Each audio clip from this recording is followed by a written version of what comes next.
I do want a little bit harsher color in some of these panel separations, especially when we start laying in black for the undersuit and everything. Yeah. So, to get things started off today, I'm going to jump back to my sea blue. And there's a couple points like where I was a little overly aggressive with the metallic, and it's just kind of like right on top of the paint, right? As opposed to like when we were laying down the darker color and then laying the silver down. And just, you know, being a little over aggressive in my tapping and, you know, stuff like that. But if that looks a little funny to you, we can correct it in a manner of speaking. I'm going to give my sea blue a quick shake. This is what we were using for our shading to create the weathering. Just going to give it a quick old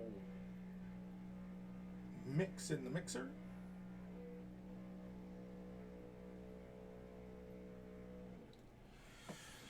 And really fast, all I'm going to do is I'm going to grab my detail brush, and we're going to create those shadow indents in the surface, kind of like how we do, well, with like regular chipping on miniatures. We're going to go about that in a similar process. So I'm just going to grab a little bit of the color. I'm going to grab my detail brush, give it a quick little rinse. Make sure it's thoroughly dry before dunking this into the paint, just because you don't want any of that residual alcohol mixing in with your paint.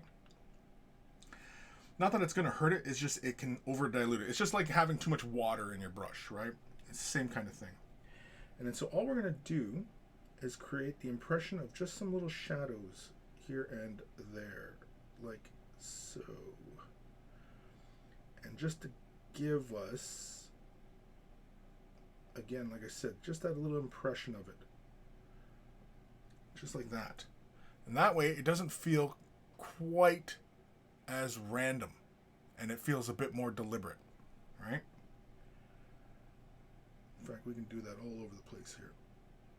You want to work fairly quickly when you are dealing with these Tamiya acrylics, just because it can dry pretty fast in your brush.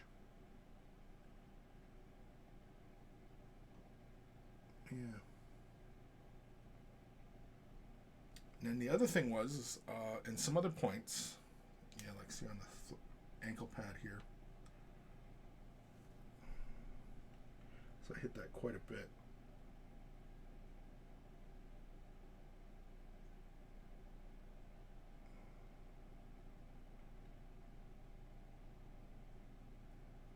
So it's kind of like the reverse of what we normally do.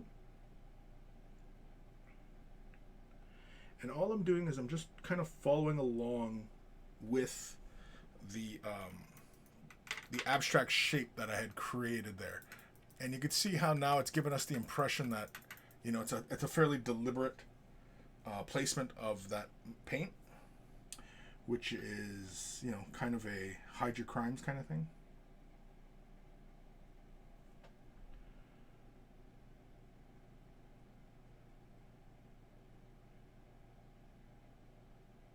So all I'm doing is I'm just kind of placing it here and there. Just giving the impression of those little shadow values. Just like that. And so see, it feels a little bit more deliberate now. Of course, the other thing we can do to create visual interest, because I kind of like the scratch here. I'm going to create, oh, you know what, I got to fix that one too.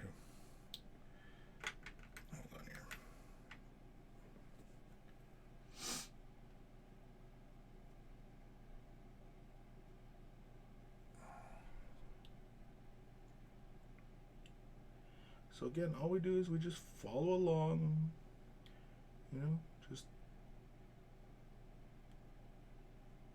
just giving us that impression of stuff,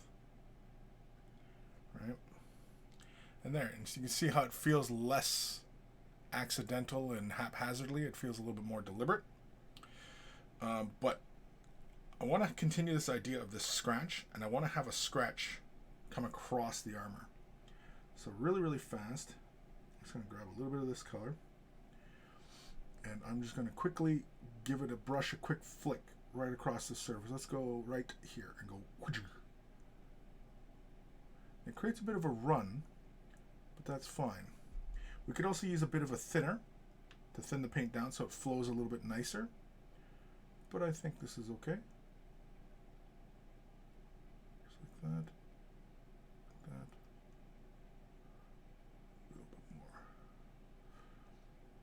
Can even feel like a bit of like a blast mark or something, right? Give that a second to dry, and we'll hit that with the silver. I don't really recommend painting with your Tamiya paints wide open like that, just because of how fast the paint dries. I don't really recommend that. Just saying.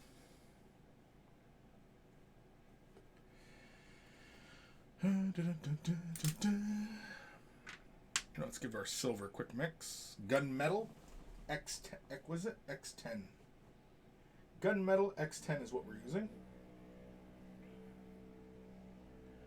Let's give it an old mixaroo. Mixaroo.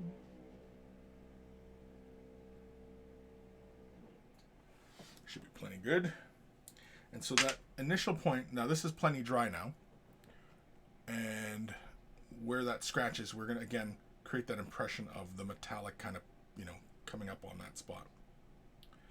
So there are ways to correct when you've made some boo-boos on the surface and you're like, oh, I don't really care for how that looks. You can always correct without having to scrap the whole project, which is kind of the last thing you want to do, right? Especially when you've spent hours and hours on these things. So let's grab a little bit of that. And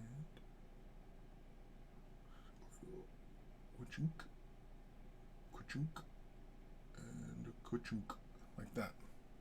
There we go. And it feels like that scratch is continuing along that line. Just for, aesthetics.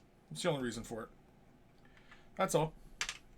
Just for some visual interest and some sort of continuity. All right. Now then, let's, you know what? Before we jump over to the next leg, I am going to apply the black to the undersuit knee joint thingies. For that, I'm going to use, not semi-gloss. We're going to use flat black. XF1. That's what we're going to use. Nice flat black. This one's in the larger jars. This is XF1. Flat black. Put it on my paint mixer. There we go. It's kind of a broader jar, so it doesn't really sit too well on the surface.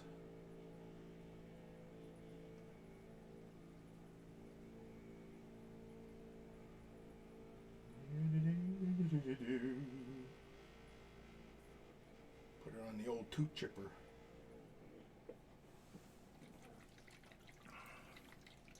then, of course, I always give it a little shake beforehand. Just why not, right? Oh, I need a larger brush. I don't want that brush. Do I have the other brush I was using here? Oh, I do.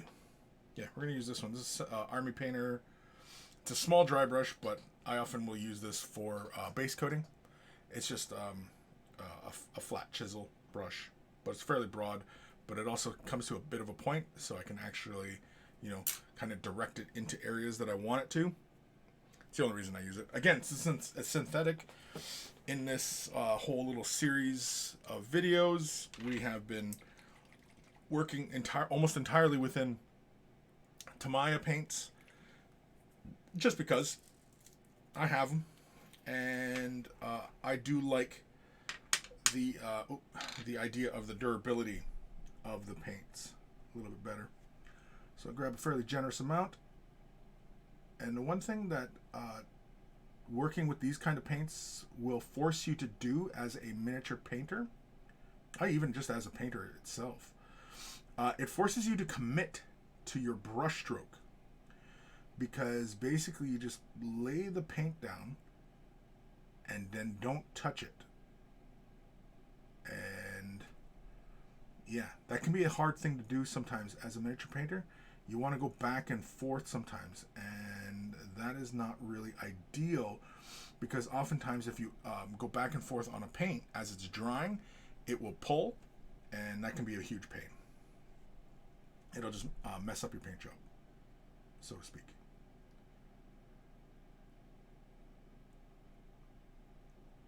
So you don't really want to do that.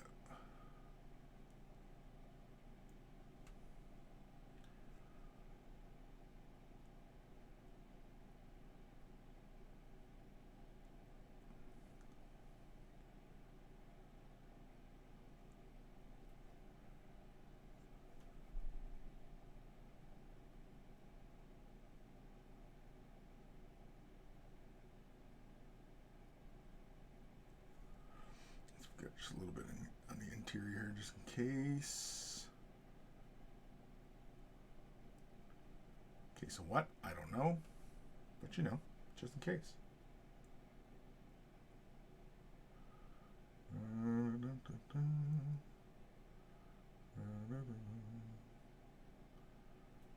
There we go. Not too bad. Okay. Let's do the knee join.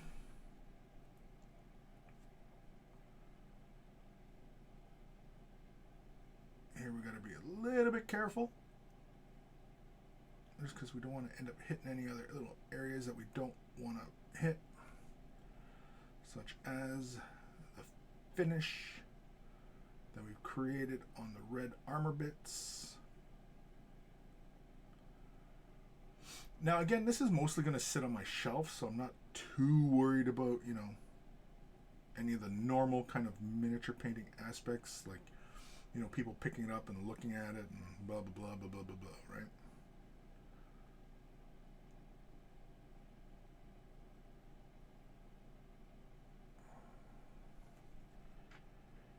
Yeah, this is already starting to dry. And like I said, I don't really recommend painting with the jars open like this, just because it exposes to the whole jar to the air. And that will speed up the process of, you know, ruining your paint, right? You want to work somewhat quickly when you're doing this.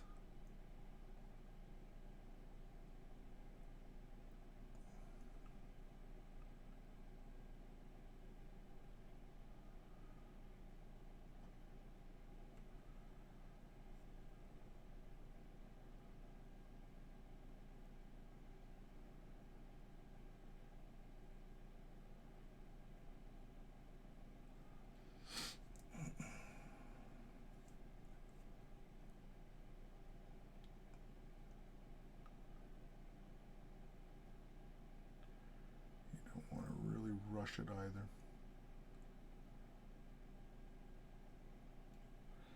All right, we'll leave that be for the moment.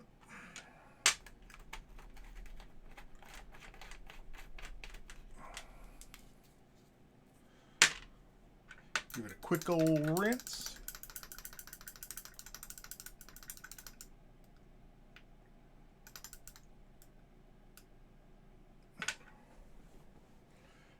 Nice good thorough drying. All right, I guess we could probably start on the other leg, eh?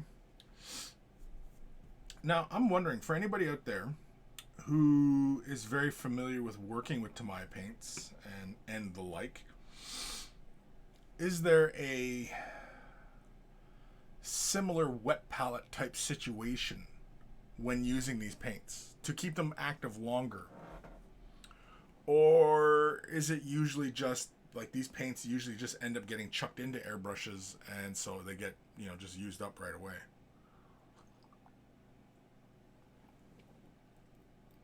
Because it doesn't seem like a lot of people use these paints outside of airbrushing, right? Like, not a lot of people use these paints like we would in regular miniature painting. I'm just curious. I'm just asking questions. So many people do these days. Yeah, just another quick layer just to fix up some of them little spots in there. But yeah. Yeah, so when it says it recommends using the X20A to just pull a little bit of that color out. Yeah, I'm pretty sure that when they recommend something like that you seal the part first before doing it. So we will come back to the panel liner, but I think after we've given this a varnish, a layer of varnish, of which we will varnish this, believe it or not. I'm almost tempted to go in with a thinned out, the brown we had used initially, red brown. I am tempted to use a thinned red brown and give this another dusting in cracks and recesses and stuff, kind of like what we initially had laid out as a bit of our shade color. But I actually kind of like how it looks as a bit of weathering as well. We may. All right, so that's that leg. I'm gonna jump over this leg. What it looks like I'll clean before we start messing it up. Clean-ish, I should say. And use the sea blue. I always want to call it seafoam. I don't know why. It's not seafoam. I don't think it is. Oh.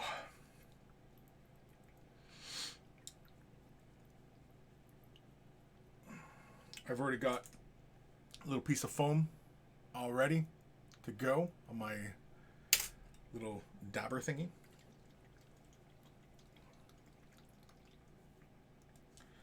So nice and quickly here. Let's grab a little bit. And it really doesn't matter where you start your process. Just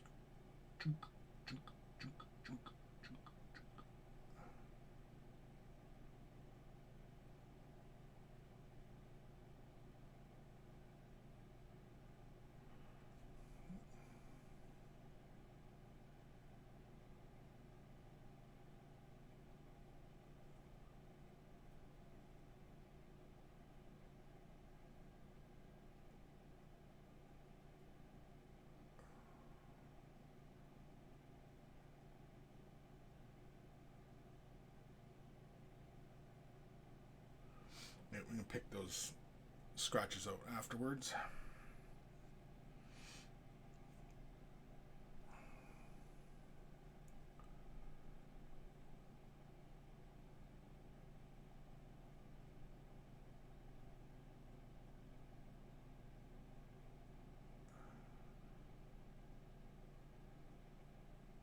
Sponge might be a little bit too big.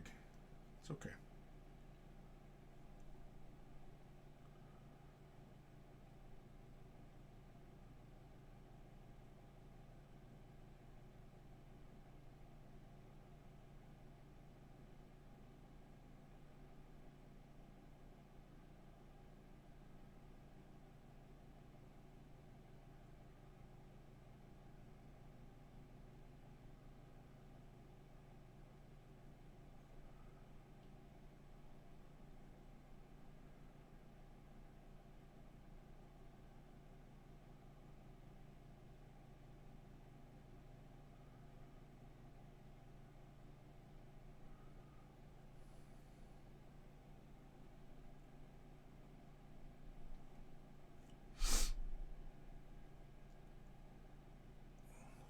More weathering on the feet.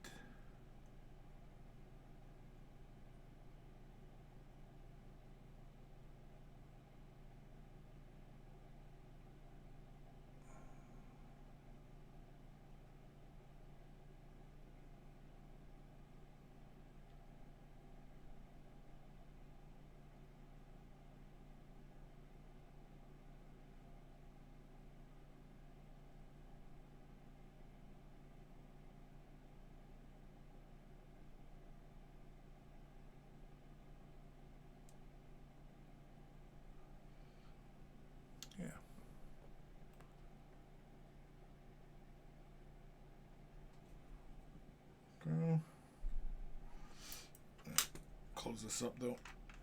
Again, because this paint dries pretty quickly. Disco, give me 5 minutes, it's a trap. Whenever someone says that, it's just bait. Are you getting jabated? Is that what's happening? Getting abated.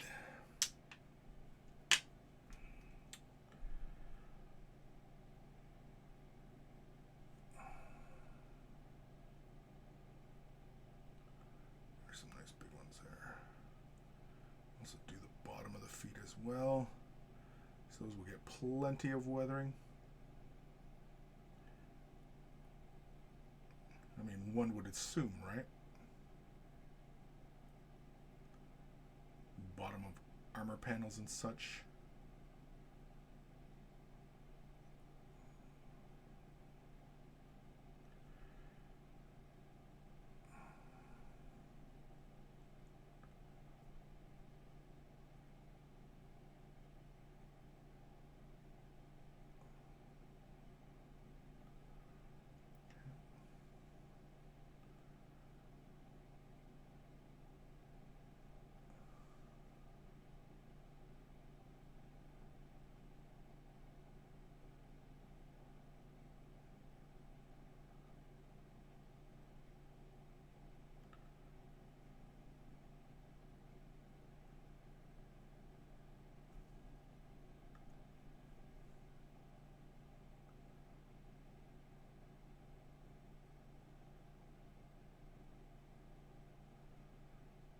So always the hardest part is just trying to be random with this stuff, right? That's always the hardest part. Because you do not want uniformity. It'll just look weird if it's uniform.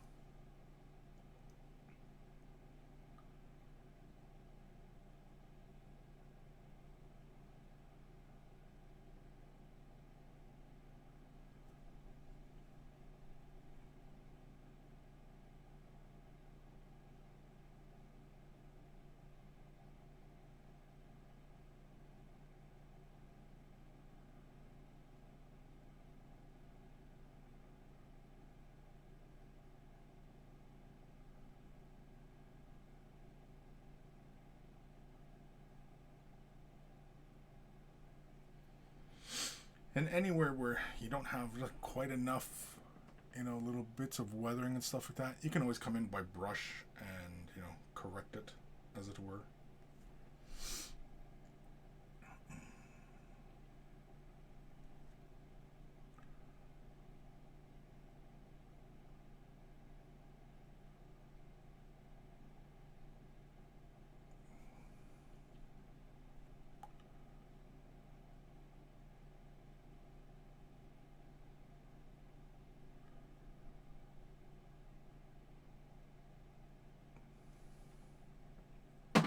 Oi, the hell was that? Shit falling over my office. I don't know what's going on. Something's happening. It's ghosts. Got ghosts.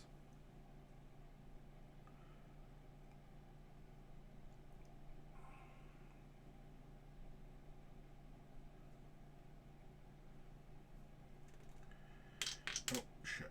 Yeah. Time to close it up.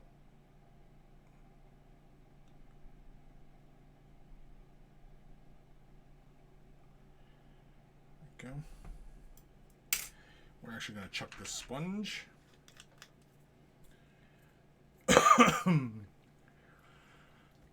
Disco. Yeah, it was supposed to be a short call. Was anything but. Anything but. Anything but. What? What?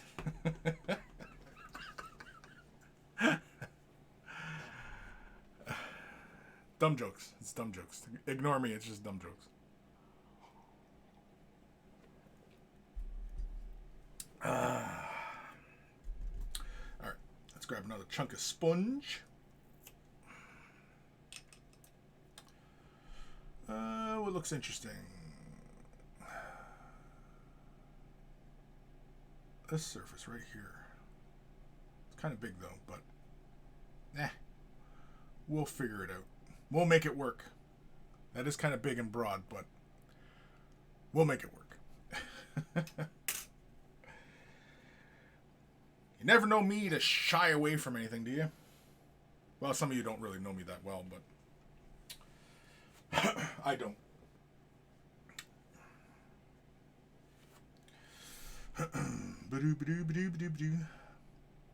You know, I'm actually kind of liking the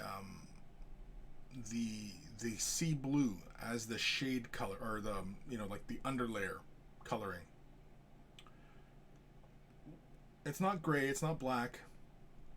On the bright red, it looks like black, but it's not. And when you catch it in the light in a certain way, you can see the blue, which is actually pretty fun. And you know, Chris, fun is fun. Fun is fun. And that's the big part of, oh, you know what? I gotta bend this. That's what I gotta do. There we go. Yeah, so we can get all this gibbly-gook and get in the back here. Did we do the back of this late knee? Not really. Meh, it's okay. Would there get tons of damage there? Yeah, maybe. Who knows? We're assuming that with like chipping on Space Marine armor, whatever, you know, they're using to paint their armor, you know, is easily replaceable, as it were. But who knows? I'm gonna grab just a little bit here. Yeah, I got this little chisel end here, and I just want to increase the amount right there. Yeah.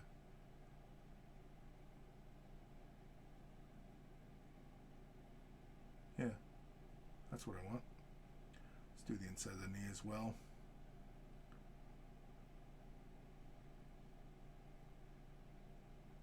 So like I said before, right? Like, you don't want to have uniformity, because then it just kind of jumps out at you and looks kind of odd, right? So you don't ever want uniformity. You want to avoid it at all costs when weathering.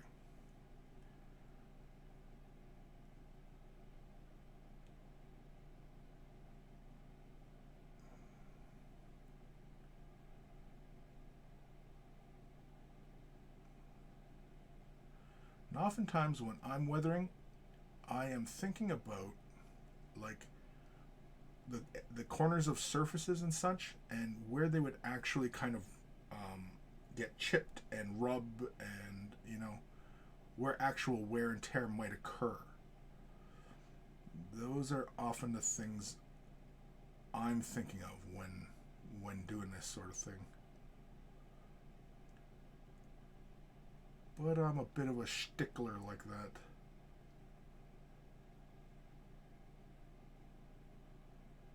Bit of a stickler, me seeks. How's your short game? For any of you Rick and Morty fans out there. And at this point, who isn't?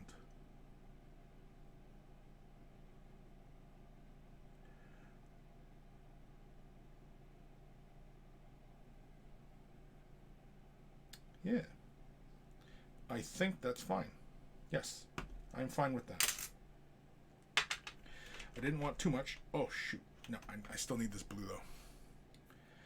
But, yeah. Yep. Yeah.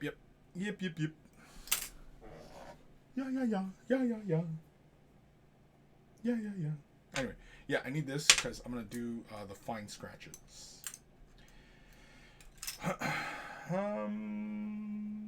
Yeah. Do. I was almost singing Spider-Man. Spider-Man does whatever a spider can.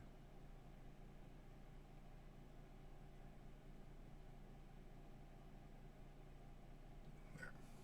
3 deep gouges there. Oh, it's like a little bullet ding right there. I don't know if it's a bullet ding, but some sort of ding.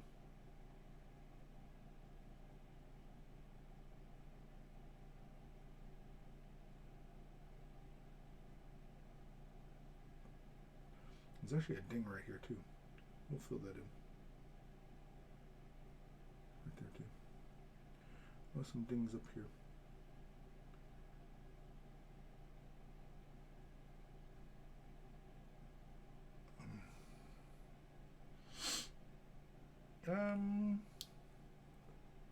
Yeah, that's fine.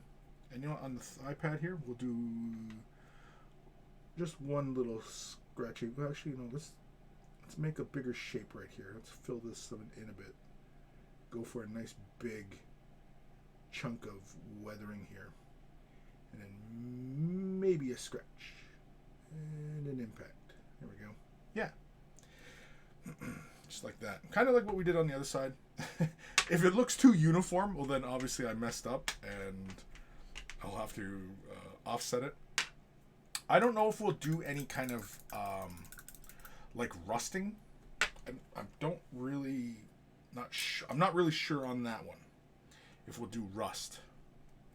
We might. But we might not. Does that feel too uniform? Not quite. I'm not sure why exactly the scratches on his legs kind of run in opposite directions, but whatever. Whatever.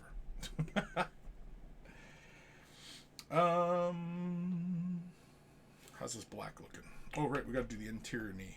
Inside knee. Okay, we're going to jump back to this leg. Because we're going to bust out the flat black and do that interior of the knee.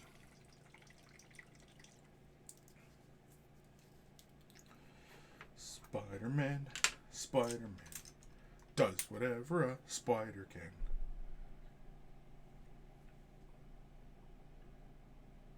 Oh, shit. Touch the inside of the knee. Whoops. Oh, well. Oh, well.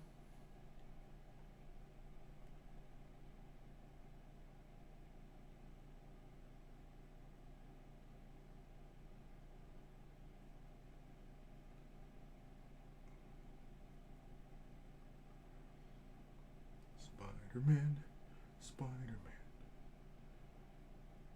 That's all the lyrics that Chris knows.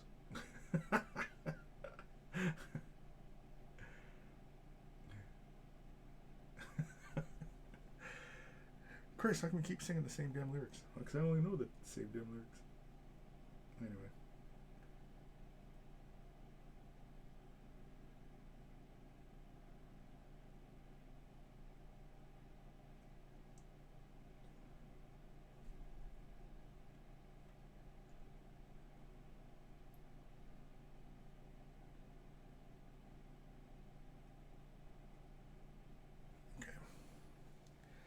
That's it for that. I suppose we could bust out the black. Oh, no, we can't. No, because we're sponging and I'll end up just getting silver on the black anyway. So, no, we're not doing that. We're not doing that. We're not doing that today, kids. Not today.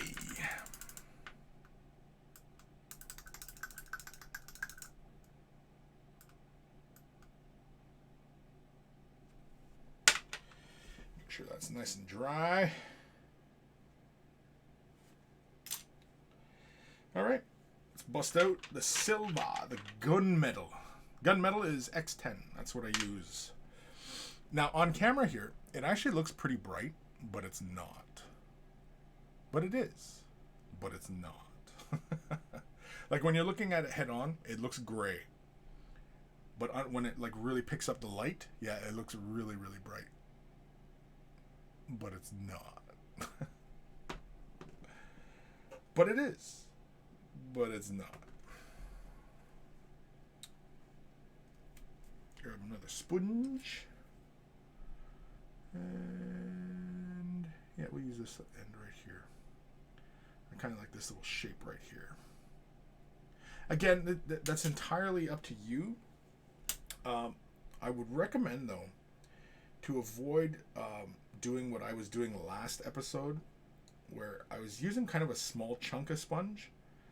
And I was making contact with the parts, and so you don't really want to grab too far into the sponge. You actually want to just grab, just a little bit, right? Like the lower third, essentially, of the sponge, because that way you have some give when you're tapping this on the surface, right?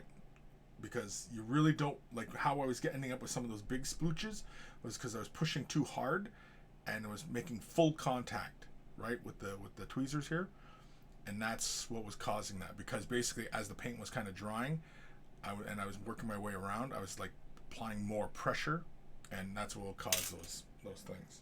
You just want to avoid that. All you're looking to do is just make surface contact with just the sponge. It's just the tippy top of the sponge, so to speak. That's all you're looking for when doing this. And this is for miniatures and for action figures and scale models and blah, blah, blah, blah, blah, blah, blah. Sorry, I needed a sip of my getting cold coffee. Gunmetal? Gunmetal.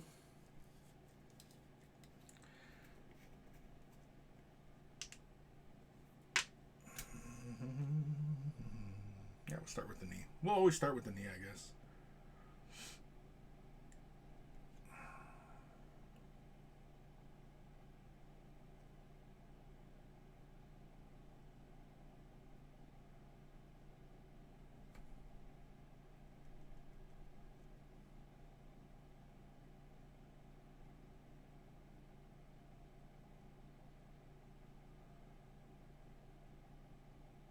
Now with the metal, we're not looking for huge changes, right?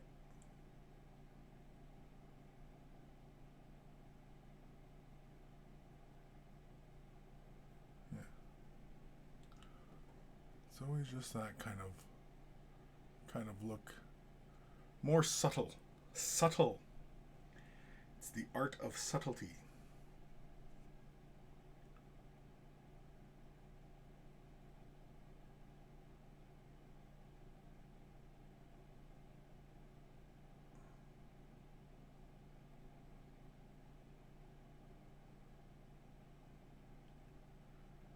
Because in effect, this actually kind of works a bit like our highlighting process, as we're kind of working it around the edges,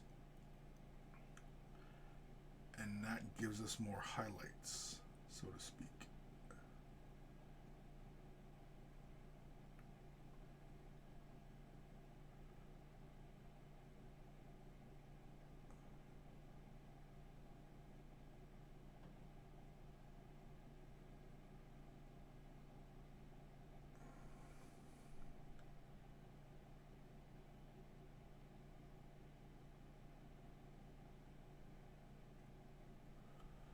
Just little chips and chunks right out of the paint, right? That's all we're looking for. We're not looking for great big chunks out of the paint job or anything like that. It's not what we're after.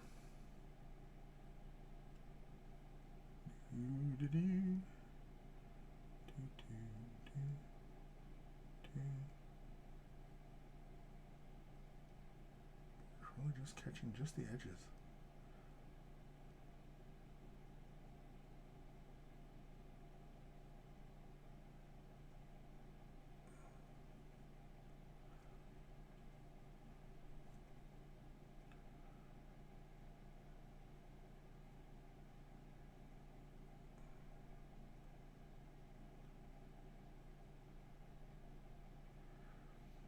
Yeah, in effect, it is kind of like a highlighting process where we're just looking to catch just edges of stuff, create some varying tones, break up otherwise flat surfaces. Now here I am going to be kind of aggressive because this is the bottom of the foot, and I do want this to be, fairly worn away, right? Maybe not that much, but oh well. We're committed to it now.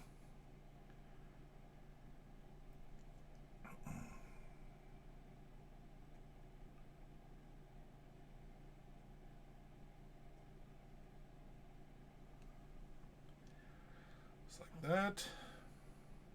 Yeah, it's not bad. It's not bad. It's not bad. I'm okay with all this.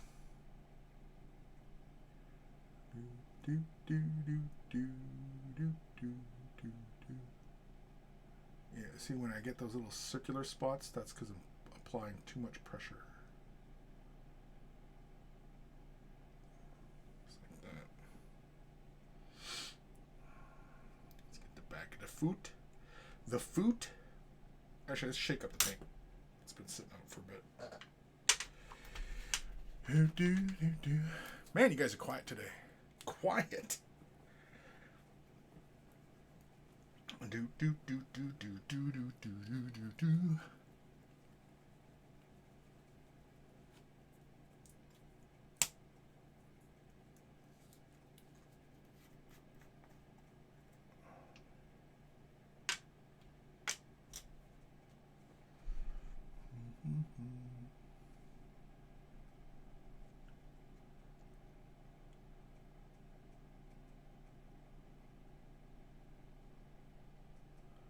Getting the bottom of the foot, I'm okay with being kind of aggressive with.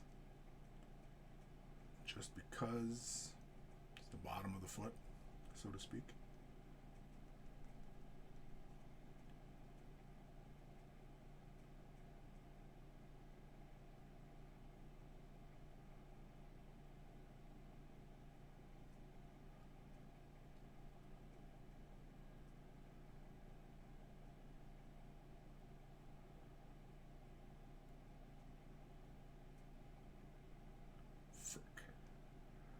See, I was a little aggressive there.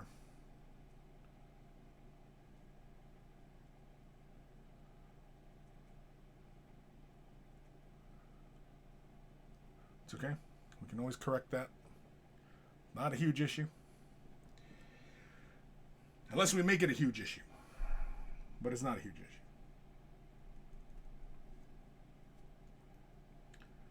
But it could be. But it's not.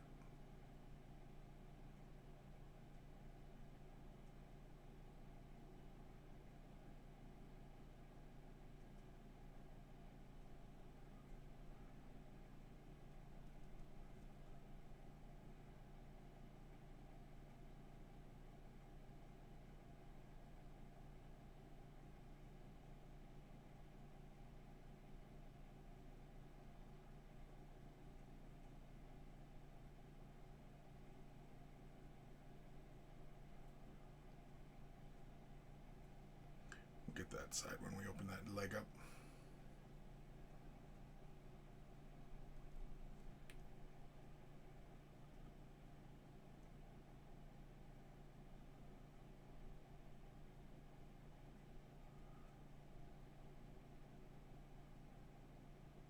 Yeah.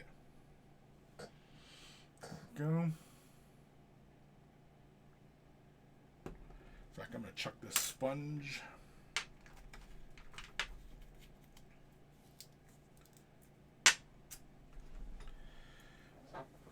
Ugh, get some paint all over myself.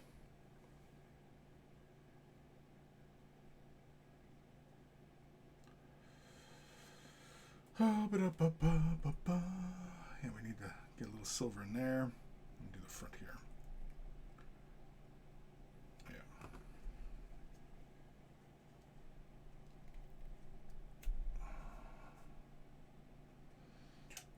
Oh, excuse me.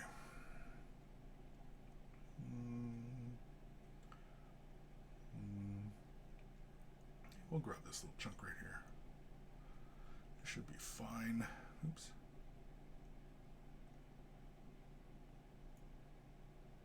There we go. Yeah, just that little bit right there. Almost looks like a little square, but that's fine. It's okay. All right.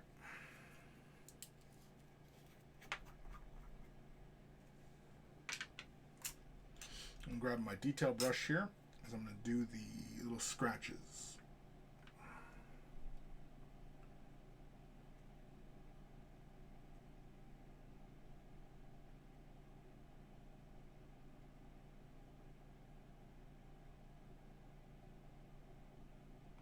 Just like that. And these little impacts. Do a little bit right there. A little bit right there. Yeah.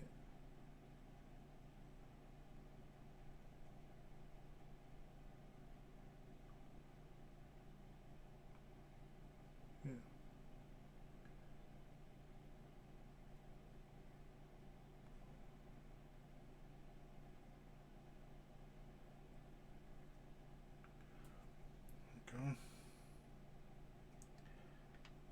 think that was it, wasn't it? Oh no, there's one scratch up on the leg. That's right.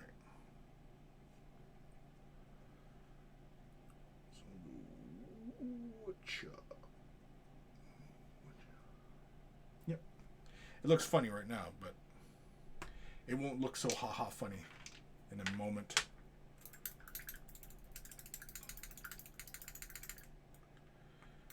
Do, do, do, do.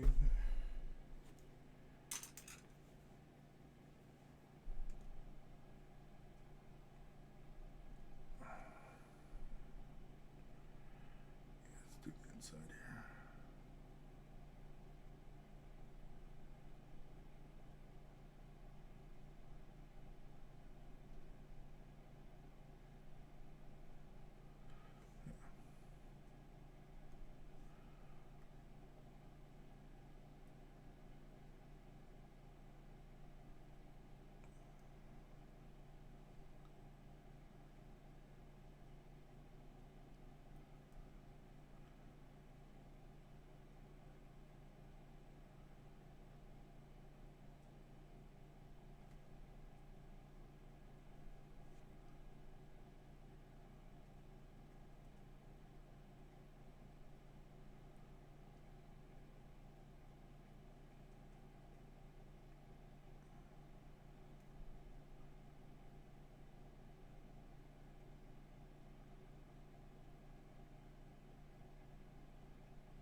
Okay. Was that it for sponging? For this part? Yes. Oh, yeah. Oh, frick. I want just a little bit more on some of these edges here. Yeah. Just a little bit.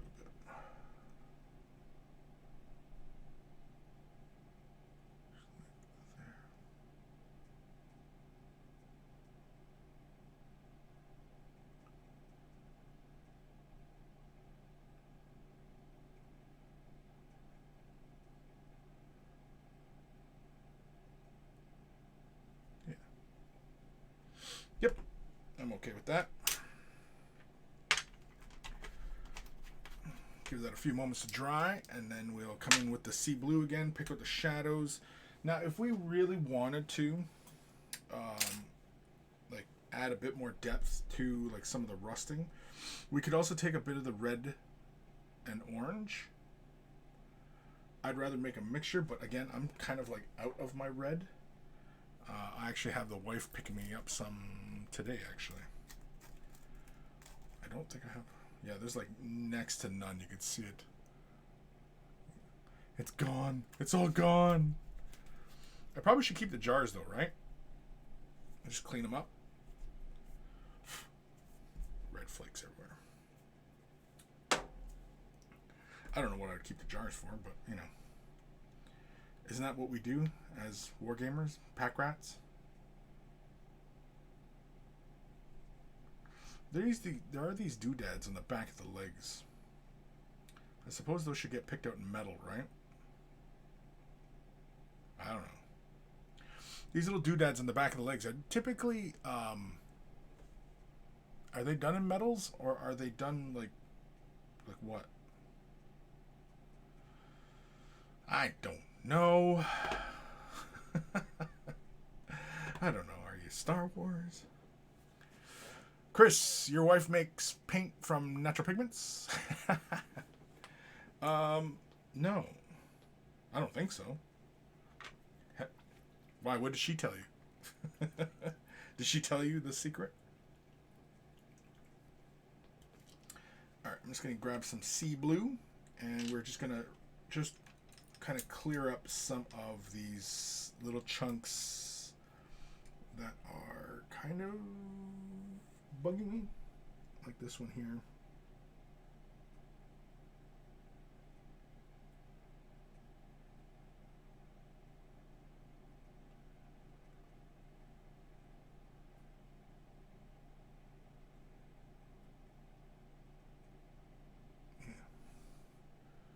Just make that look a little bit neater.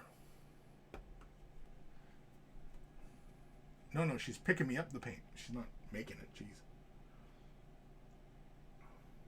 Make it sound like we're some sort of hippie commune or something. Yeah, we make our own paints, man. That's what we do, man.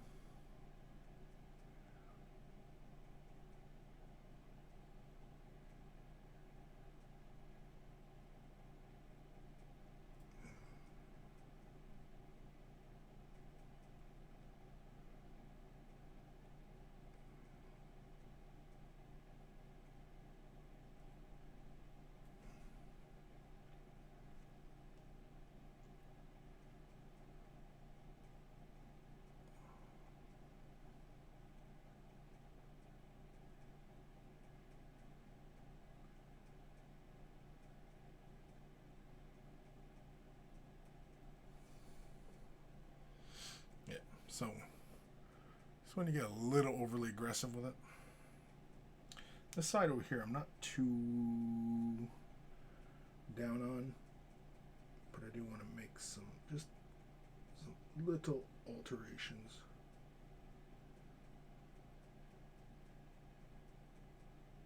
Yeah, just so it feels a little bit more consistent.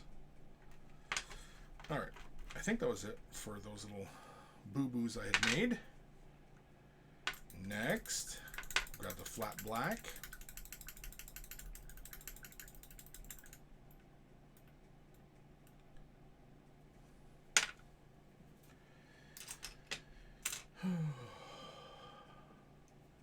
LOL, I must have misunderstood you.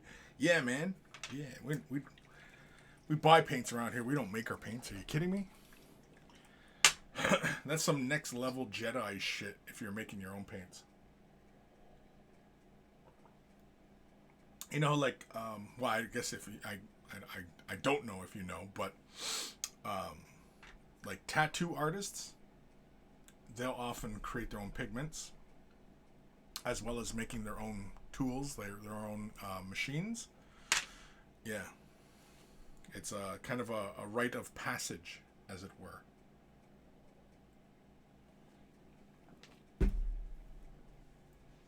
So you're not really a miniature painter until you've made your own brushes from, you know, materials. You have to make your own brush.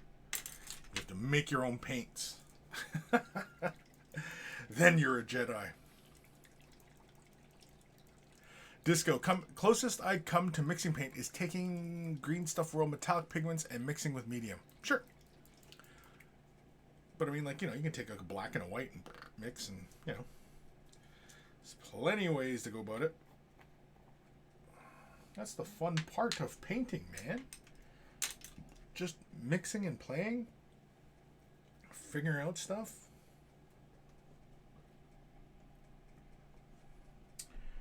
All right, really quickly here, I'm just coming back over, doing a second coat on some of these areas here, just to reinforce them a bit more. Make sure we get good, even coverage on them without hitting any other details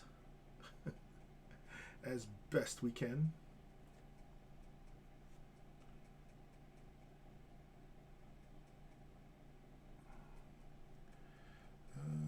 The hip. Yeah, the hip needs it.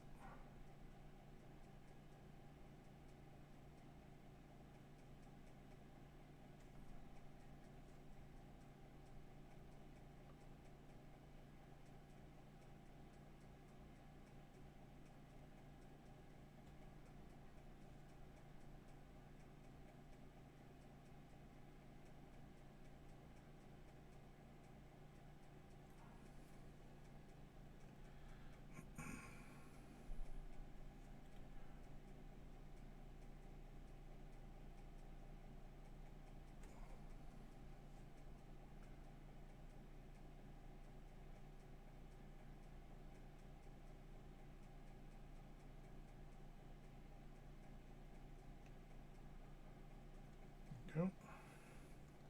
Let that sit for a few moments.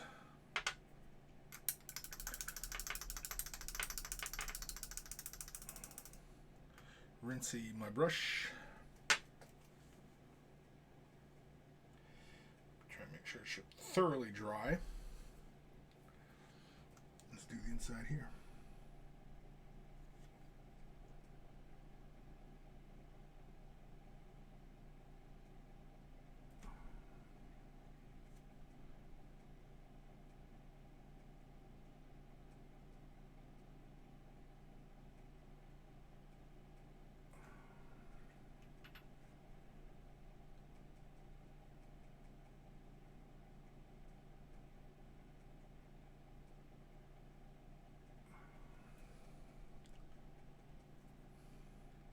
It is a little bit of pain getting into some of these spaces, but that's okay.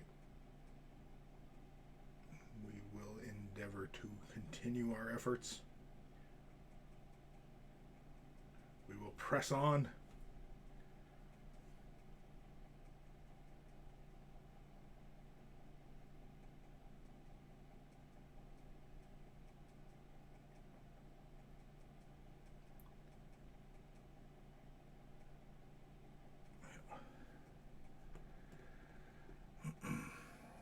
Gotta close it up.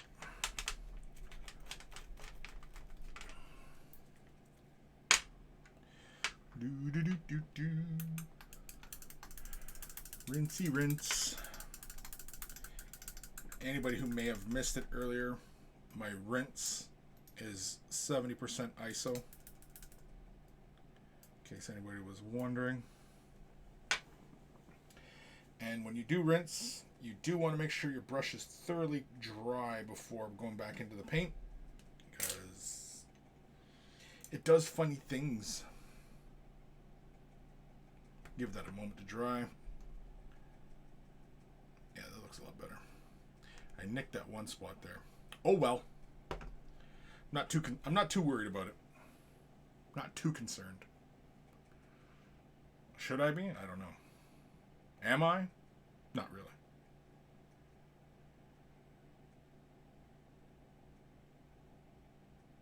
I really wanted to give this stuff a try today, but I gotta seal the legs, so I gotta get the legs somewhere to, close to being done before, applying a sealant. I'm gonna give them a sealant of semi-gloss, so it'll have a slight sheen, but not too much of a sheen. Right?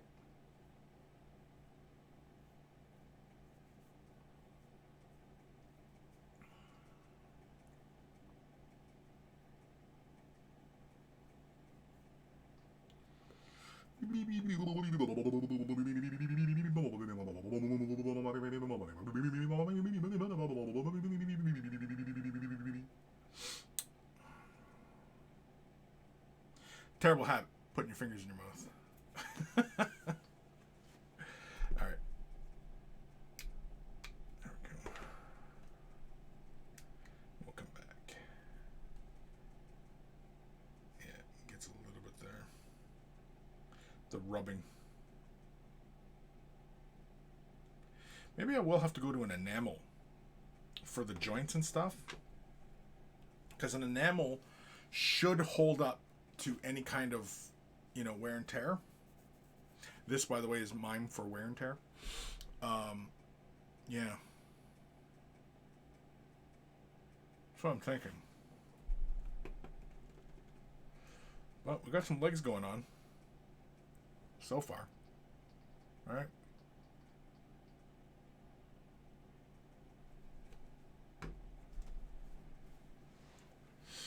All right.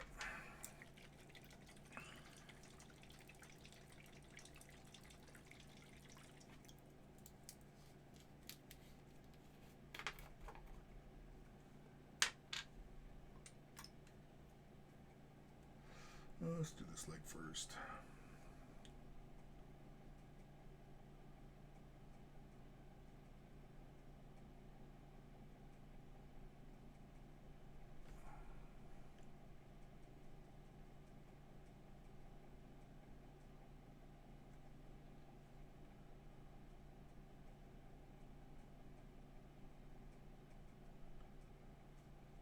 Now when you I am applying this, I am being very generous with the amount I use.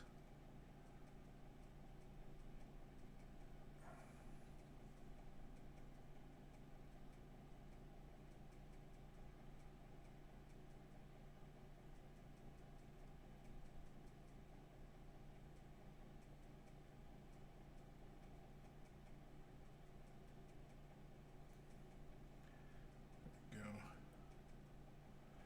Yeah, it's not bad. Okay.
Again, when working with this paint, you got to commit to the brush stroke.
Give that a moment to dry.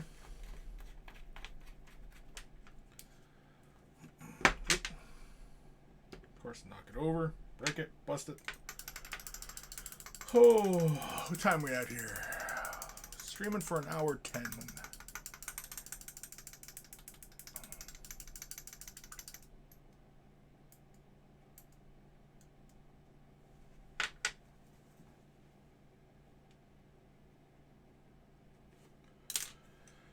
All right.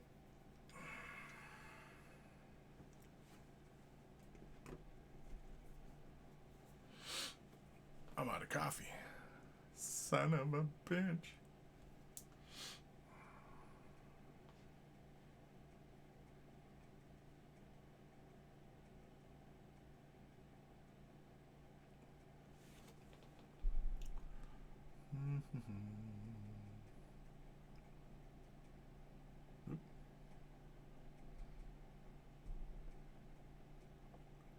Oh, excuse me.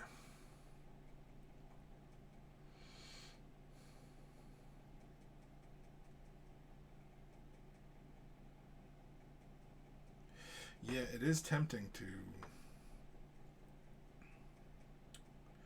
do some like rust or something like that. It's tempting. It's tempting. I'm being tempted. I'm being tempted.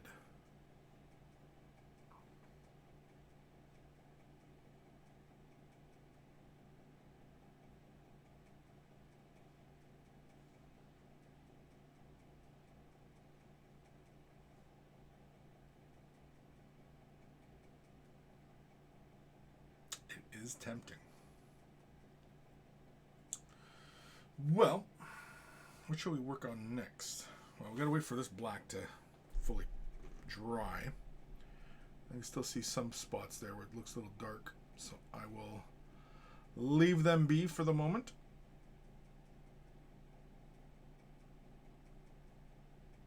I also wanted to play with that panel liner, but I think I need to seal this first. Sealing it.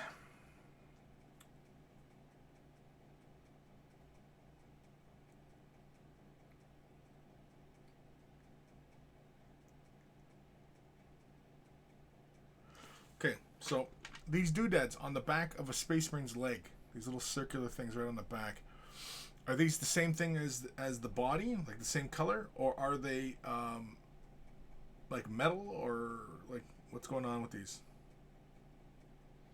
What's the deal? What's the deal?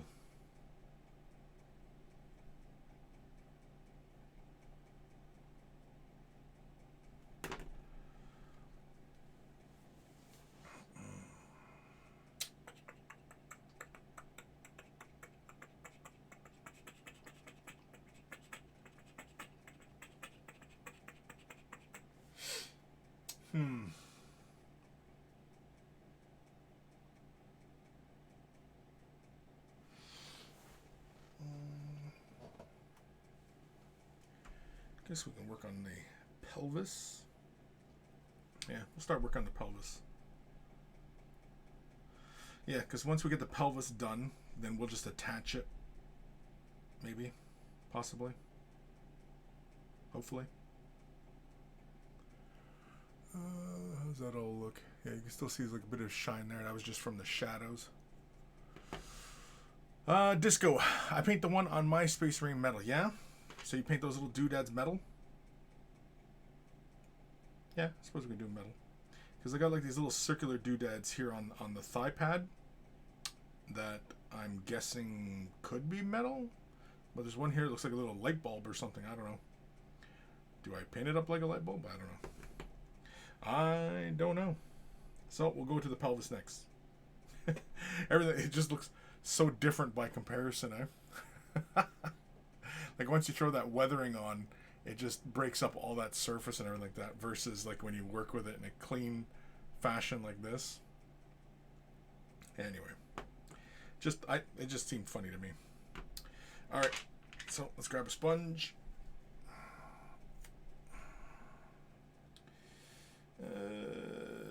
Let's use. Oh, this is nice and uneven right there. This side.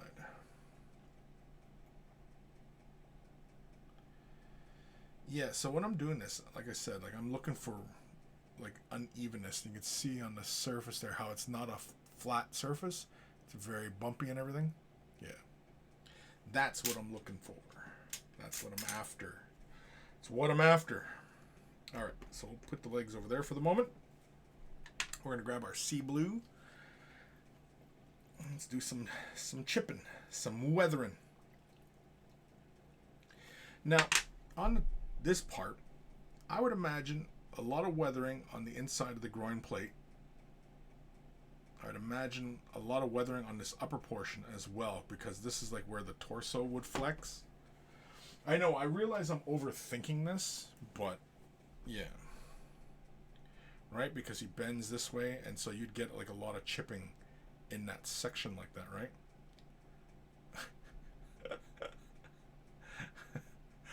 I don't know. I don't know.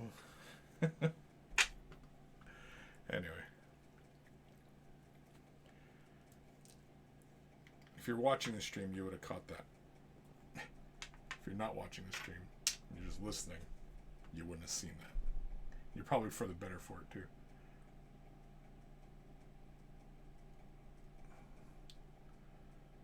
Let's go like this.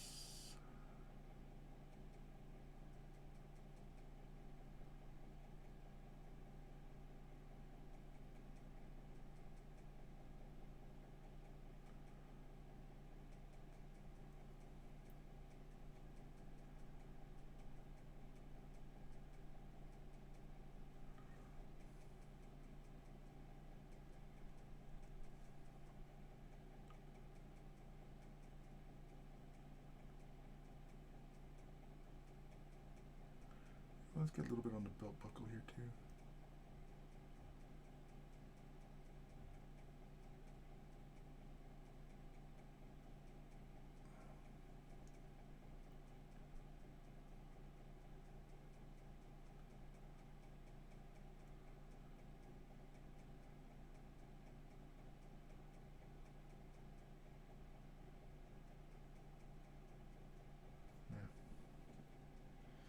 Yeah, that's not bad. And then we're going to go on both sides of the groin. The groin. It's like so.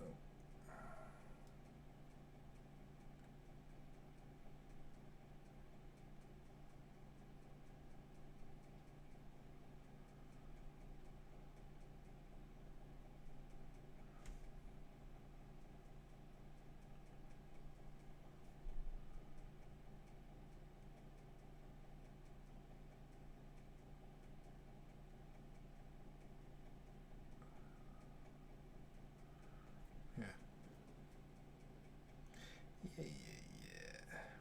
Alright, now the thigh pads. We'll probably weather them downwards, I think. Like a little bit up here. But nothing too heavy.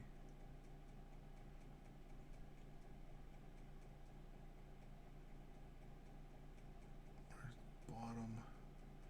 Yeah, we'll go a little heavier.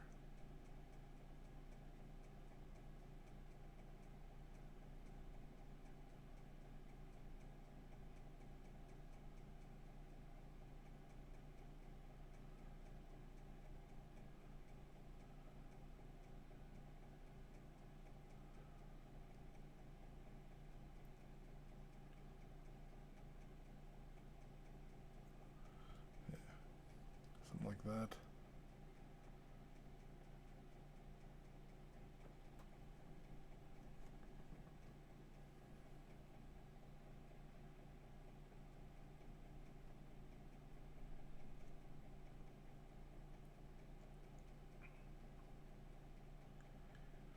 Again, not too heavy on the top.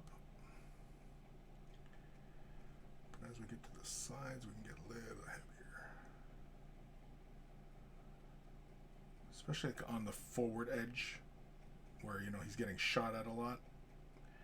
Maybe we can imagine that, you know, his thigh armor gets lots of damage.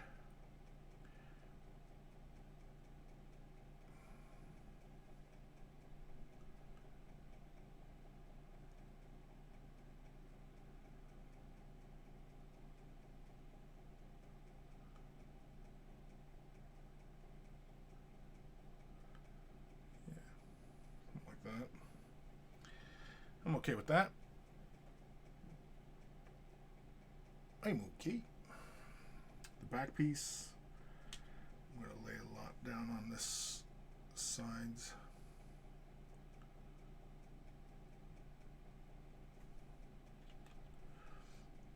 Quite a bit of this might actually be pretty obscured once the backpack gets in place.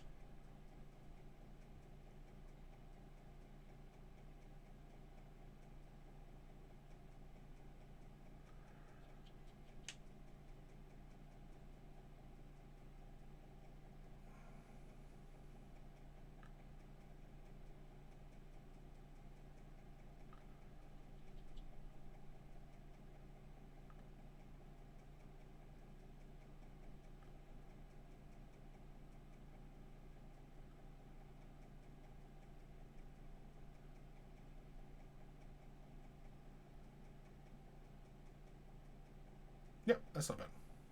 We'll leave that.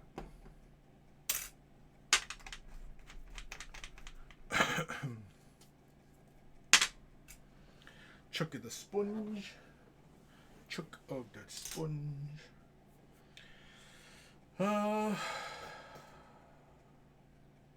I guess we can jump over the metals in a moment.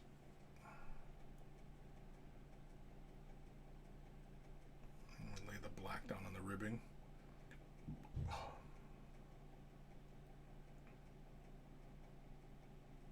Yeah.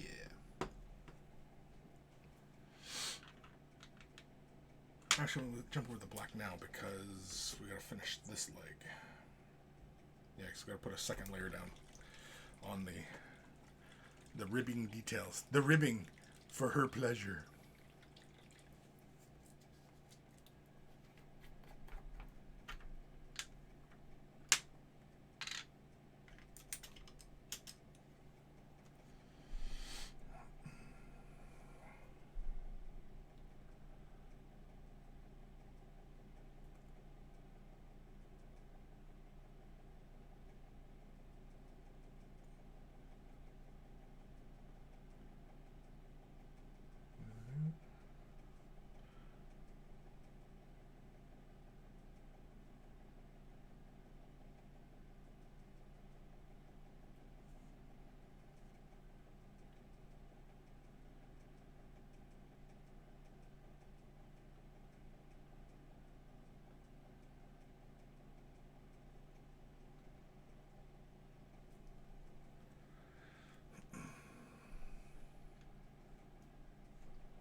Give that a moment to dry.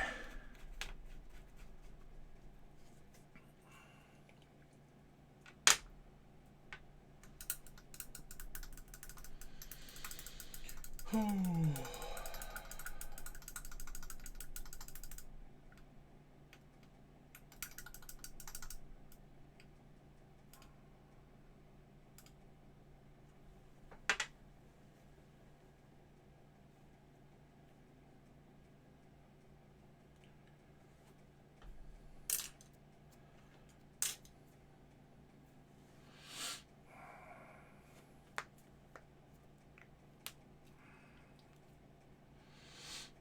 Okay. Starting to feel like we're getting somewhere with this project, no? Starting to feel like it? I think so. Grab another sponge. Let's grab right. Let's grab right here. Right there.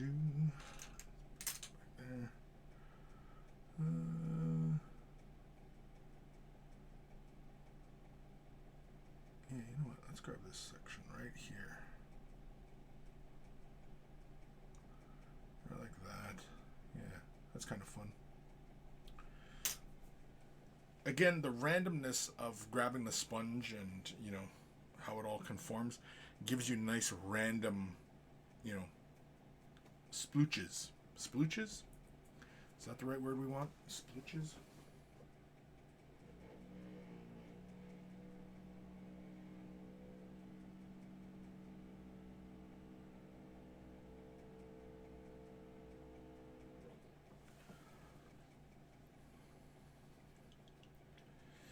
Grabbing our gunmetal. We're going to do the pelvis.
That. Yeah, it's lots of fun. I like it.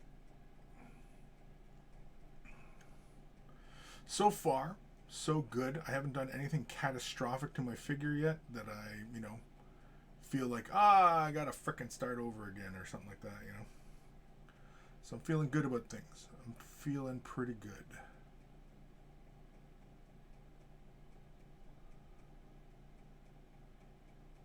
Oop, there we go. And, I just did it.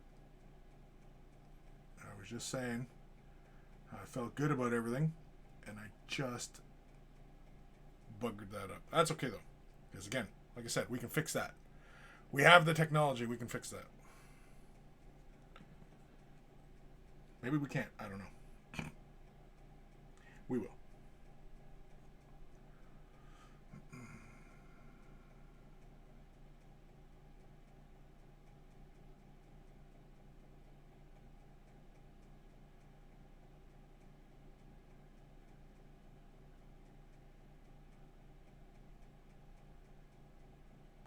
Oh, crap. Putting my finger right in that. Son of a bitch. I was like, why does that feel sticky? Oh, it's all sticky.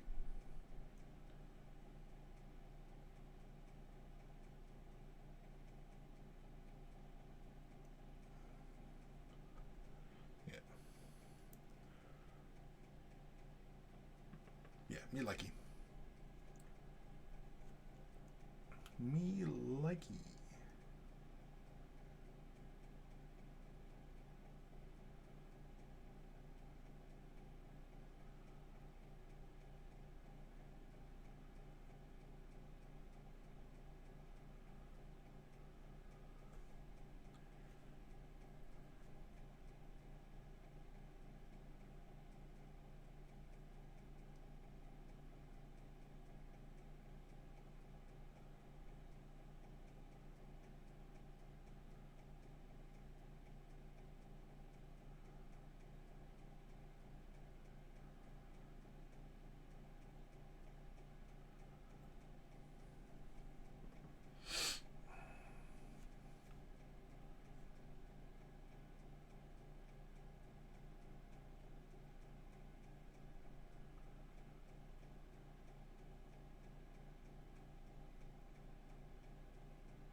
Yep. Happy with that.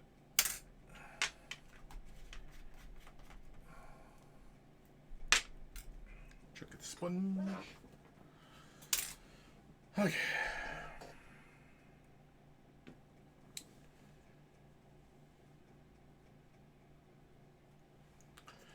Do.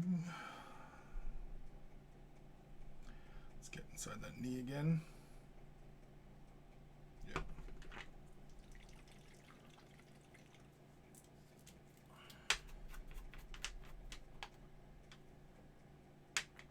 Oh shit.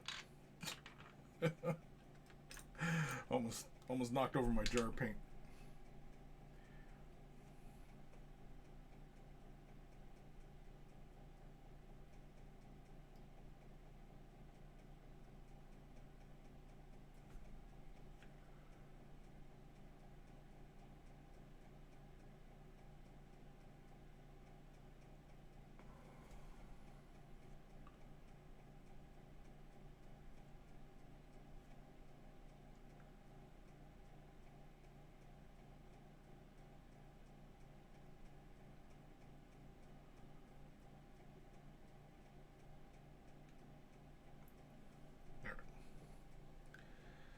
That's it for that.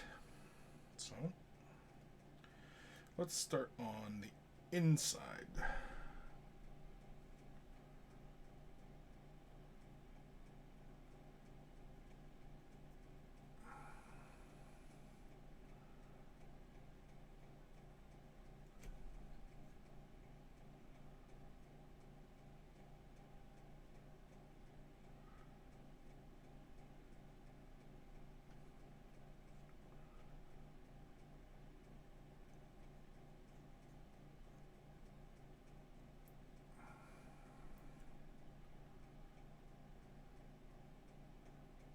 If we took off the belt, this would probably be a little bit easier just getting some of these sides, but I'm not too worried about it.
Gotta get that little space right there.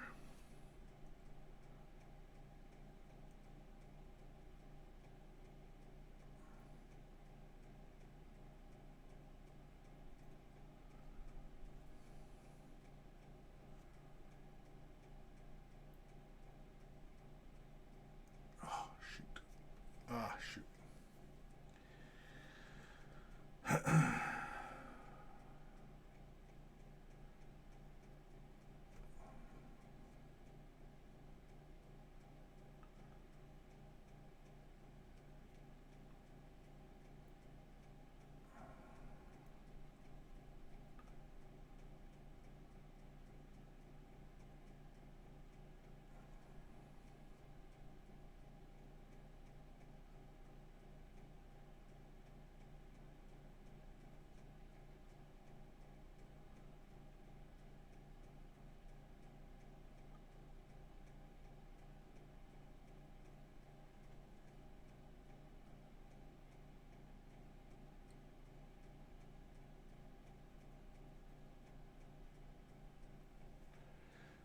Give that a moment to dry.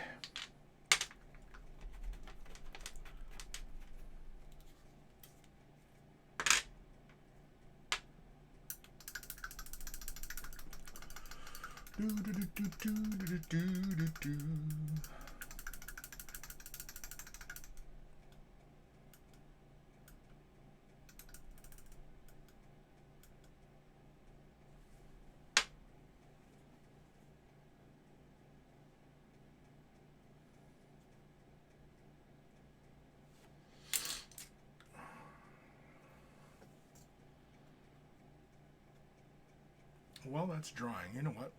Let's see if we can get that little doodad on the thigh. These little circular doodad thingies. Oh, right, and the things on the back of the calves. Oh.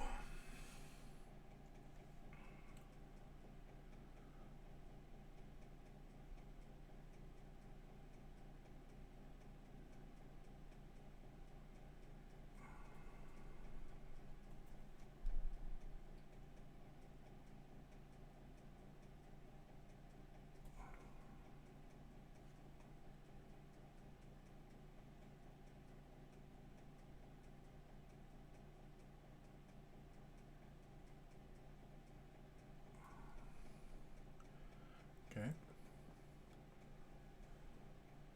No idea what these little details are supposed to be. These little plugs or whatever the hell they are. No idea. If anybody out there knows, feel free to let me know.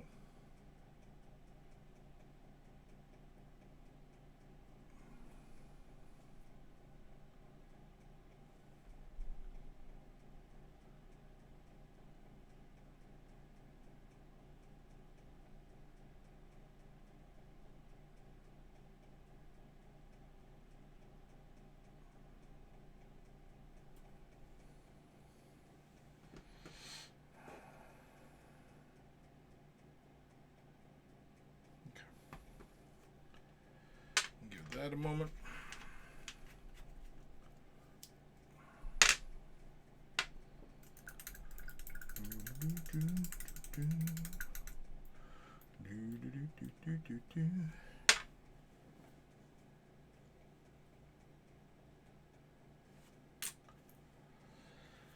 Oh man, what time we at here?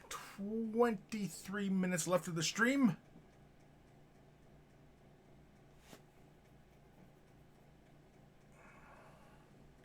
Do you think if I get the rest of this torso painted black, think I should try and attach the legs back?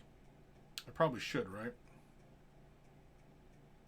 Just for giggles.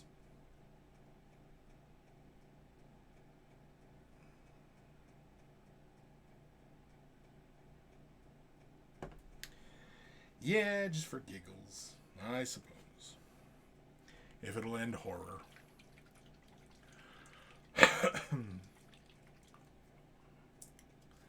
If it'll end horror.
Give that a second to dry. We'll do the other side. Second to dry. Do the other side.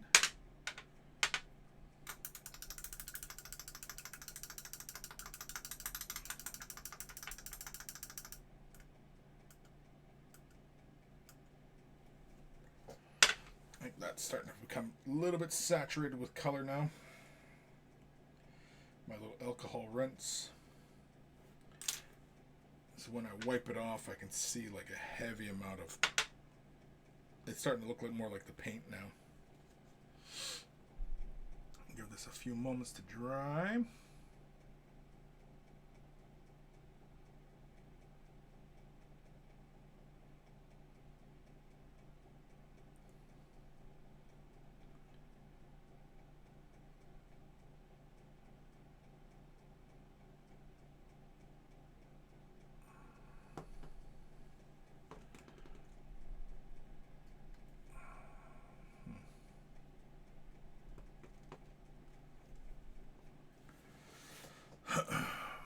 I'm wondering now with these action figures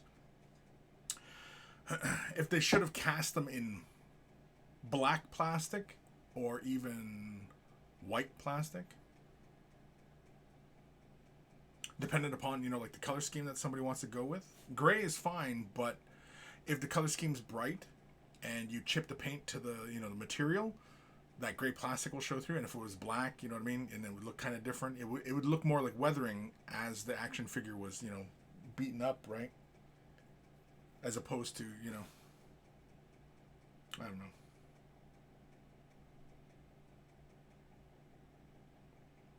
Just thoughts. Just thoughts.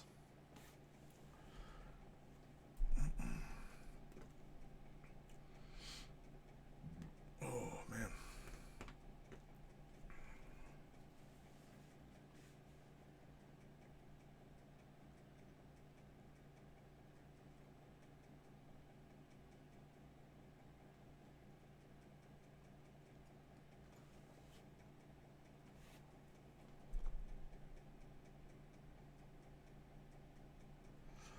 Even where it did down here, it's still, I can still see a bit of the wet paint.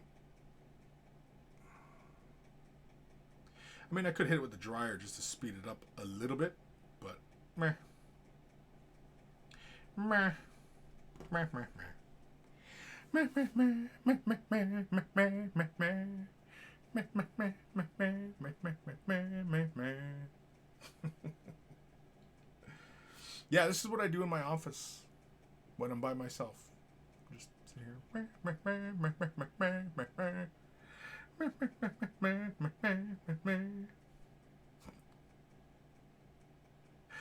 It's like he's out of his fucking mind. The man is completely bonkers.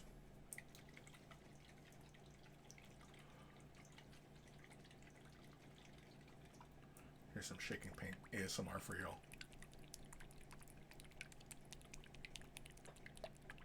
I swear it's paint.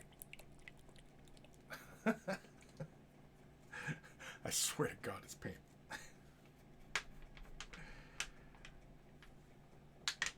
There. Let's do the other side. Make sure there's no fucking paint on my hands before touching all these parts.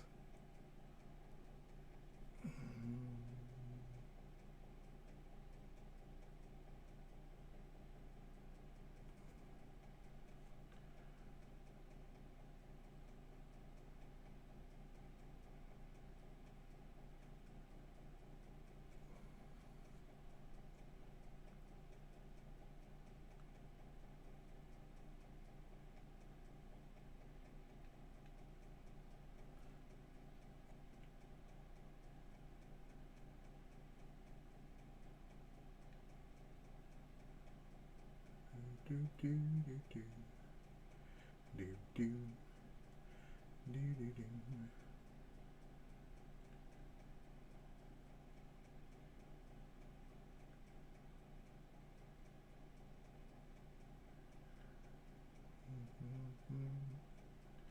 Do do do do do do do.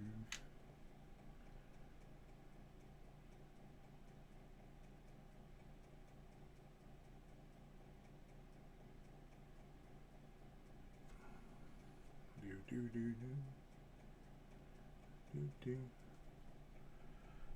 do do do do do.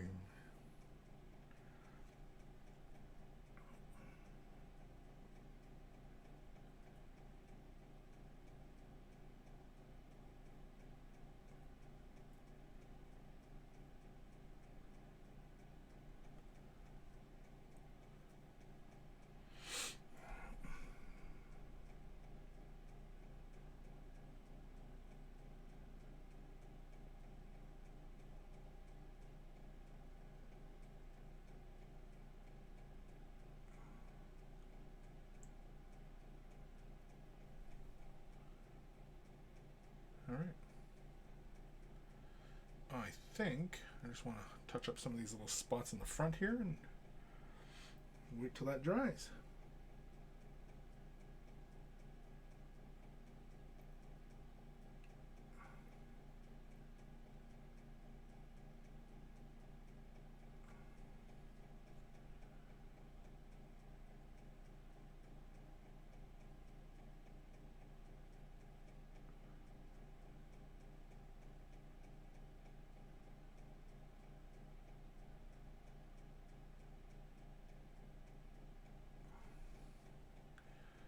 like that.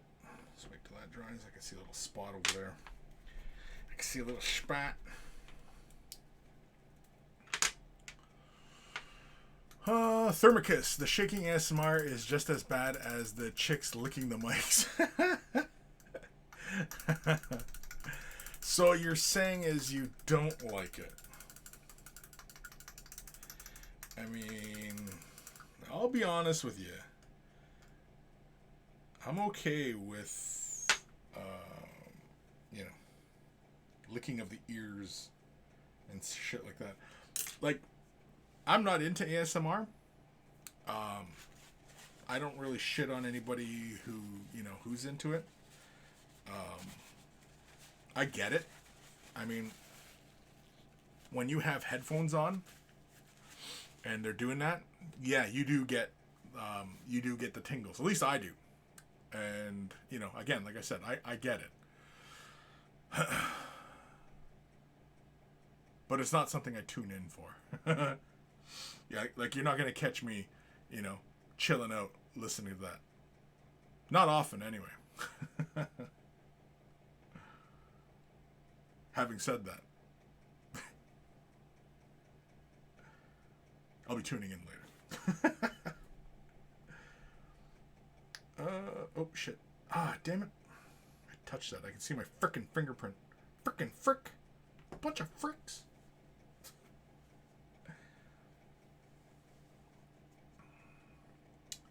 Yeah, I think I'm going to attach these legs just so I can get kind of a vibe for what I'm doing here.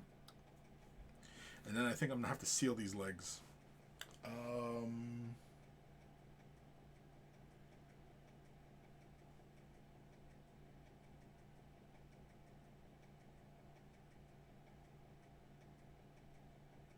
not sure exactly what I want to seal them in.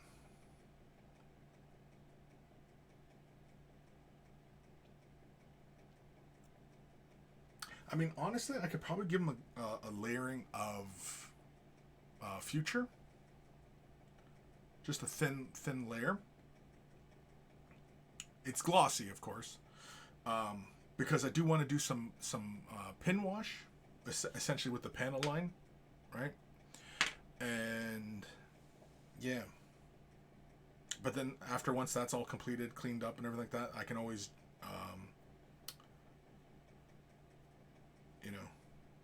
mat it down, or put a little bit of matte down. Because yeah, I don't want the armor to be glossy. I want it to stay kind of matte how it looks now, right? I don't know if you guys can see any of that. I like that visual change, how the light plays on the surface with the metallics, with the matte. I like that. Just gives it a nice bit of dimension. Thermicus, don't get me wrong.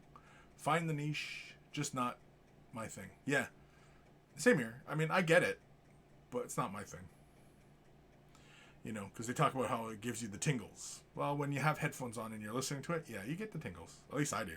I don't know. I know not everybody does, but yeah, I must fit in that category of people who, respond to that sensation. Anyway. Second layer on the love handle sections of the Marine. We'll just call them love handles for the time being.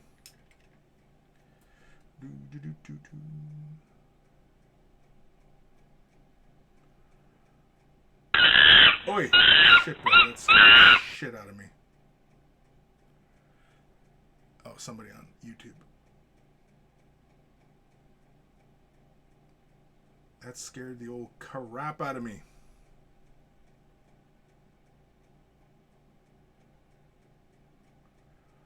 Not the new crap, the old crap.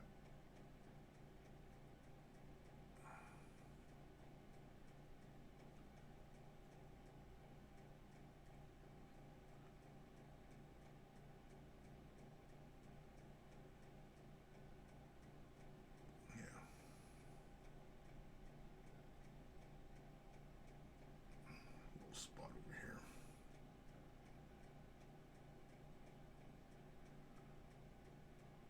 Just a little spot.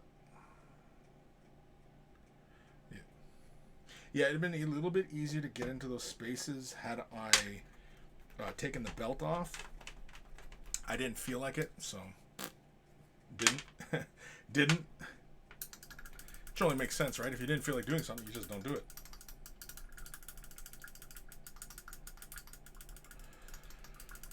We're going to give that a moment to dry.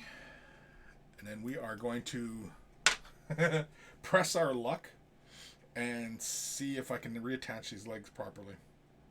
The one leg came off fine. And how I did that was I just used like a basically one of my sculpting tools, and then I was able to pry the part open. I snapped the plastic on this coupling right here. Yeah, it's like a hairline crack in there. Hopefully that doesn't come back and bite me in the ass, because then I have to figure out a way. I mean, I suppose a two-part epoxy should just fix that join. Not green stuff, but like, you know, like JB Weld kind of thing. Just weld that son of a bitch together. But, yeah.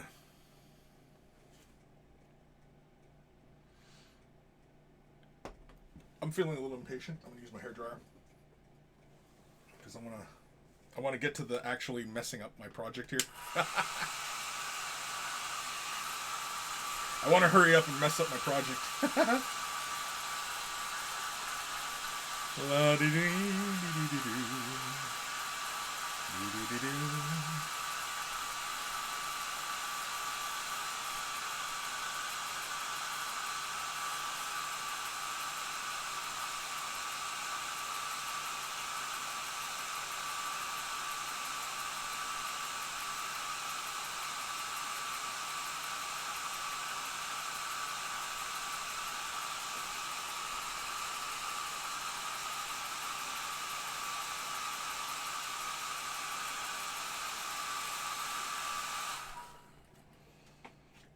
Was that enough to speed that up? Yeah, it looks fine. Yep.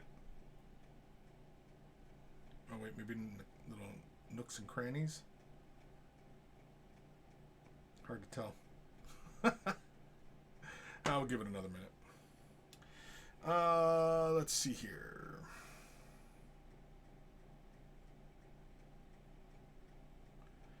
Yeah, how do we fit that right back into place? I get the feeling that we're going to chip paint doing this.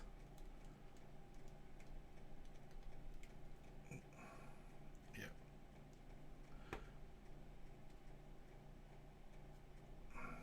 Frickin' fingernails. Frickin' frick. Bunch of fricks. Yeah, I think I'm going to have to use one of my tools just to pry that open. Let's see here. Let's grab one of my sculpting tools. That's what we used last time. Something not too aggressive. Maybe this one. It's a bit thick. I want something a little thinner. I guess this one right here. Yeah. Almost like a little shoehorn. Yeah, we'll use that. Oh, shit. So basically what I'm going to do is I'm going to pry into the joint, and then hopefully the ball joint will fit in, because basically what ends up happening, right, is it's got these little pegs, and the little pegs fall into that space, right? So it's all about just making that happen. Yeah. Oh no, it's too broad. Shit. Okay. Let's try this side. This might do it. Oh, I don't want to break it. Oh, I don't want to break it. God help me. Don't. No, that's not going to work.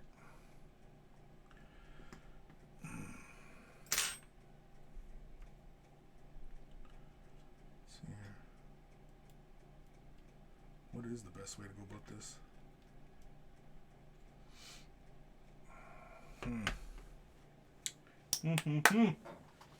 No, I guess I'm going to have to use one of the blade ones, I guess.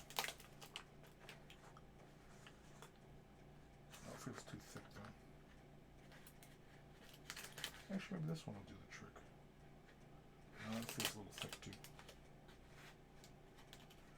That feels too thick. They all feel too thick. What kind of stupid ass sculpting tools do I have here? We'll use this one. Alright, here we go.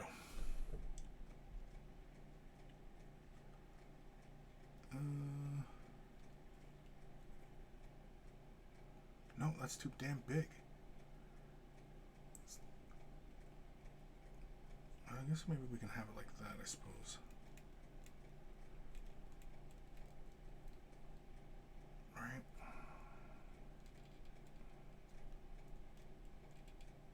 So we just need to get one ball joint in, and we should be able to get the rest in. These are too damn big.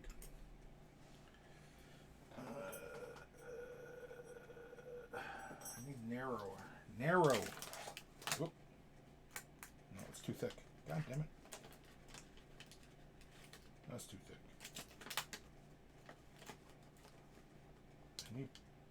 I need long and pointy.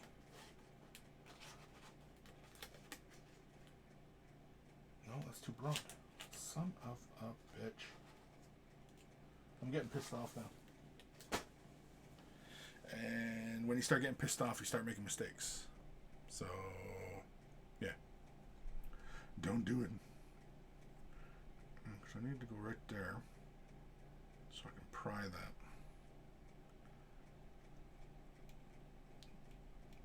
Nobody remembers how I took it apart. I mean, I'm probably going to end up chipping paint, I think.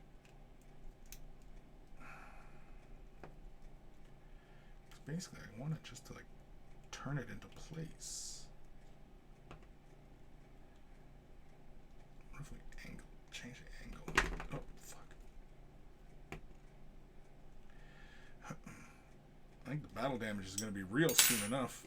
There we go. I'll just angle them forward a bit.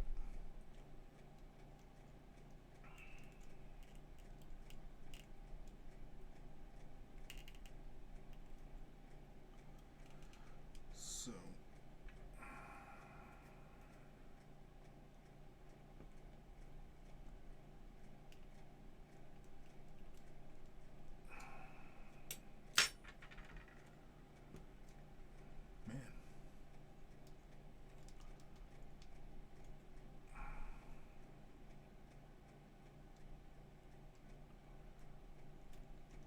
Oh my.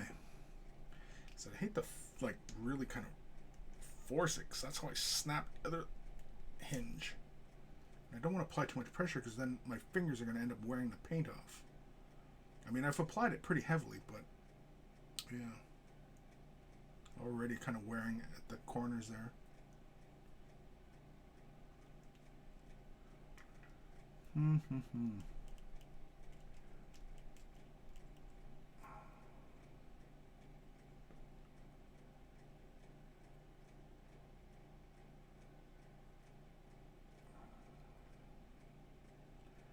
And I certainly don't want to shave the nub down. So I want as much nub as possible. So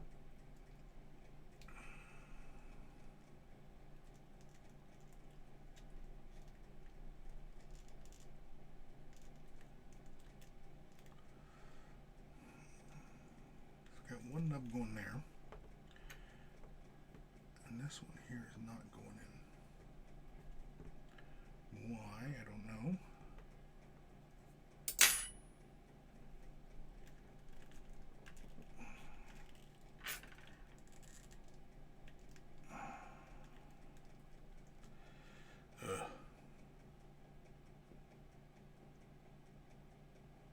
Options, people. Options.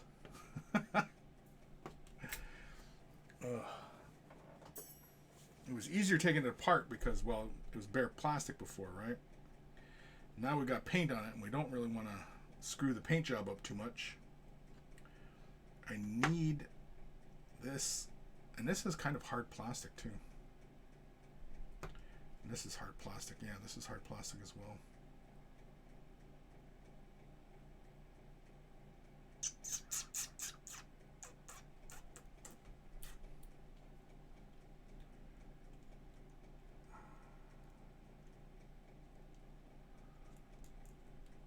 trying to turn it in the spot. It just doesn't work. There's not a lot of room for that bit to flex.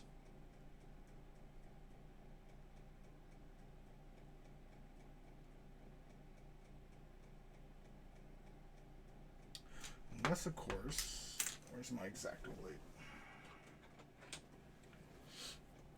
I'm going to clear just a little bit of this space here so that the nubs fall right in. Hopefully, this doesn't screw up the action figure.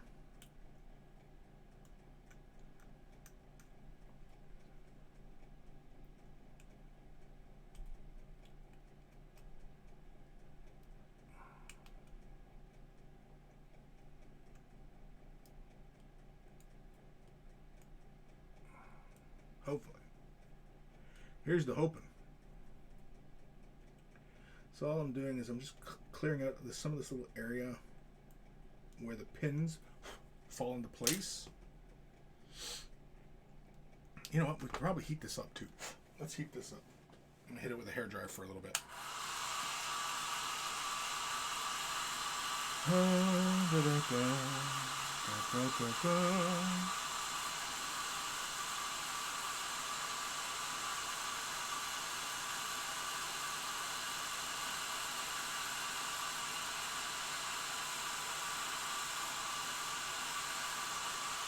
Honestly, the hairdryer is not really cutting it. I should probably get my heat gun, but my luck, I'll end up melting the figure.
Okay, let's give it a shot.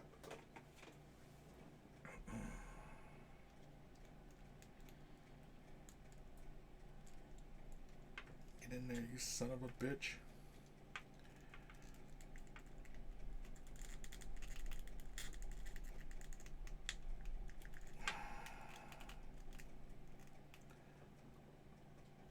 It almost worked. No, I think it did work. Beauty! Yeah, you can see how we mucked up the inseam on his leg there. But it's attached, right? Yeah. Yeah, we kind of mucked it up into some spaces there. Plus two, I was manhandling this pretty good. Now, I wonder if I can do this, because this hinge is already kind of buggered. I wonder if I can do this leg without too much effort or too much trouble. Or if we'll just completely break off. Because then I'm really screwed. I'm really screwed at that point.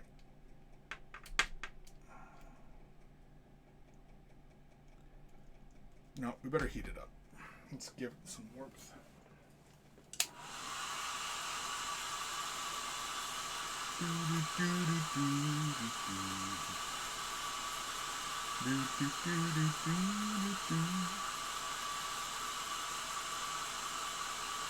He stands on one leg pretty good.